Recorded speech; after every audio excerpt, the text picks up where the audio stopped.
One day, she absent-mindedly lifted a stack of documents over her head. As the light shone through the pages, she noticed something strange. The numbers that had been blacked out were still faintly visible. At first, she planned to ignore it. But the moment she looked up, it hit her. Those hidden numbers were exactly what she needed to solve a problem on the chalkboard that no one had been able to crack. She grabbed a ladder and climbed up in front of the office chalkboard. Line by line, she started working it out. The orbital calculations that had stumped the entire space agency slowly began to make sense under her hand. Just as she finished mapping out the rocket's full trajectory, her body suddenly gave out. She desperately needed a restroom. But every bathroom in the building was marked whites only, so she had no choice but to push through the pain and walk 2 kilometers to a small, run-down restroom designated for black employees. By the time she left, the equations she'd written on the board had already drawn a crowd. The problem that top engineers couldn't solve now had a clear answer. When she finally returned, breathless and exhausted, she wasn't met with praise. Instead, the director began questioning her, even doubting who she really was. Those documents had been heavily redacted. Under normal circumstances, they should have been impossible to read. She stood up straight and calmly explained how she used light passing through the paper to see what had been hidden. The director picked up the files on the spot and tested it herself. When the numbers really did appear under the light, she finally understood. The woman standing in front of her was a once-in-a-generation math genius. She immediately gave an order. From that day on, no more data was to be blacked out. All classified materials were to be fully accessible to her. But the next morning, the director noticed her desk had been empty for a long time. No one knew where she was. At that very moment, she was running through a rainstorm toward that same restroom 2 kilometers away. Her heels slipped on the flooded pavement. Rain soaked through her clothes in minutes. This kind of routine had already become part of her daily life. Every day, she calculated her time in advance, running back and forth during work breaks. Rain or shine, it never changed. But when she finally reached the basement restroom in the West Wing, she found there wasn't even toilet paper inside. Standing in front of the mirror, looking at her soaked, exhausted reflection, years of bottled-up frustration finally burst. This wasn't the first time. Just days earlier, she had poured herself a cup of coffee from the same pot her white co-workers used. The entire office went silent. The next day, a new coffee pot appeared on her desk. It was clearly labeled, for colored use. The original coffee pot was gone. That was when she started asking herself, was she really working for the future of space exploration, or trapped inside a ridiculous, humiliating system?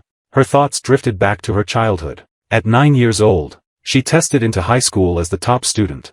Math problems on the blackboard came to her as naturally as breathing. Even her teachers were stunned by her speed and precision, certain she would become an extraordinary mathematician. But life didn't go easy on her. After her marriage fell apart, she raised 3 children on her own. Still, no amount of pressure ever took away her skill or her dignity. Through sheer determination, she earned a job at the space agency, even if it meant working in a dark, damp basement, doing endless, repetitive calculations. Down there, she wasn't alone. There were many other black women like her, unseen, unheard, but exceptionally capable. By 1961, the Cold War had pushed the space race to its breaking point. When the Soviet Union successfully sent an astronaut into orbit, NASA fell into a state of panic. Top scientists were stuck on orbital calculations. The newly purchased computers weren't ready yet, and complex analytic geometry brought the entire building to a standstill. That was when they finally remembered. The computing group in the basement. Leadership demanded someone who could truly handle the problem. And without hesitation, the group supervisor recommended her. When she received the transfer order, her emotions were mixed. The official in charge kept stressing the rules. In the White Office building, black women had to wear skirts below the knee, and jewelry had to be minimal. The pressure only grew heavier. Still, she took a deep breath, held her files tight, and walked into the East Wing. The moment she stepped inside, someone handed her a trash can. To them, the only black people who belonged there were janitors. She quietly checked in at the secretary's desk. The warmth disappeared instantly. Fortunately, after reviewing her resume, the director showed no open bias, and assigned her to verify her coworkers' calculations. That decision immediately angered the white team lead. He firmly believed a black woman couldn't possibly handle advanced math. Every day, he deliberately crossed out key data before handing the work to her. But that wasn't even the hardest part. On her very first day, she suddenly needed to use the restroom. When she cautiously asked about a restroom for black employees, the answer was no. Clutching her documents, She searched the building from floor to floor. Each closed door felt like a rejection of her existence.